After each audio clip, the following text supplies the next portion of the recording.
ازيكم؟ يا رب تكونوا في احسن حال. فيديو النهاردة هنعمل مع بعض كيكة البرتقال باسهل واظبط طريقة. المقادير دي هتظبط معاكي جدا.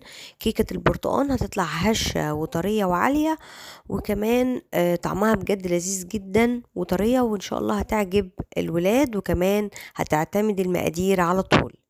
هجيب الخلاط بتاعي وهحط فيه 3 بيضات كاملين بدرجة حرارة الغرفة. وطبعا بعد البيض عارفين بنحط الفانيليا، سواء كانت بودر زي ما انا حطيت او حتى سايلة.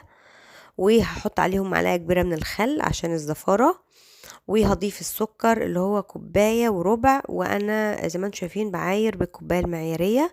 وكوباية الا ربع من الزيت، يبقى كوباية وربع سكر، كوباية الا ربع من الزيت. نضرب كويس في الخلاط لحد ما الخليط يفتح معانا، وبعدين هنحط معلقة كبيرة من بشر البرتقال. انا خدت البشر اللي هو من فوق، ما خدتش البشر اللي هو الابيض عشان المرارة. وحطيت او ضفت كوباية كبيرة او كوباية معيارية من عصير البرتقال، واضرب كل ده مع بعضه لحد ما يبقى الخليط زي كده. بعد كده هنحضر كوبايتين ونص من الدقيق. نخلته مرة واحدة بس. حابة تنخليه كمان مرة مفيش مشكلة. كوبايتين ونص من الدقيق بالكوباية المعيارية اللي انا عايرت بيها السكر والزيت والعصير. وهضيف عليهم معلقتين كبار من النشا.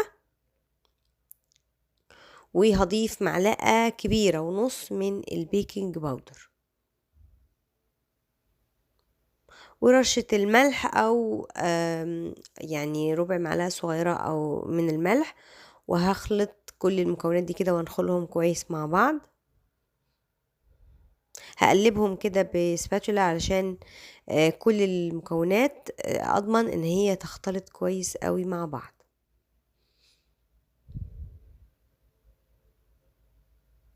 بعد كده هنزل الخليط اللي احنا عملناه بتاع المواد السائلة على خليط المواد الجافة، واقلب كده بالسباتولا او بمضرب عادي، مضرب يدوي في اتجاه واحد لحد ما اشرب كل الدقيق او كل المواد الجافة للمواد السائلة. واتأكد كويس ان كله انخلط وده كويس عشان مبقاش فيه اي حاجة مكلكعة في الخليط. هجيب عندي صينية مقاس يا اما 24 او 25 او 26، وابدرها كويس قوي وانزل فيها الخليط. طبعا الفرن بتاعي ساخن من قبل ما ابدا في التجهيز، هيدخل على درجة حرارة 180 لمدة نص ساعة. اتاكد كويس قوي ان الكيك استوت، بختبرها كده بخلة لحد ما تطلع ناشفة. ولما تبرد شوية هبدأ اقطعها. انا حتى ما صبرتش عليها ان هي تهدى. الريحة جميلة جدا. المقادير دي اعتمدوها، اظبط طريقة واظبط مقادير لكيك البرتقال. اتمنى طبعا ان انتوا تجربوها. الكيك هش وطري ومفرغ وجميل من بره، يا رب يعجبكم.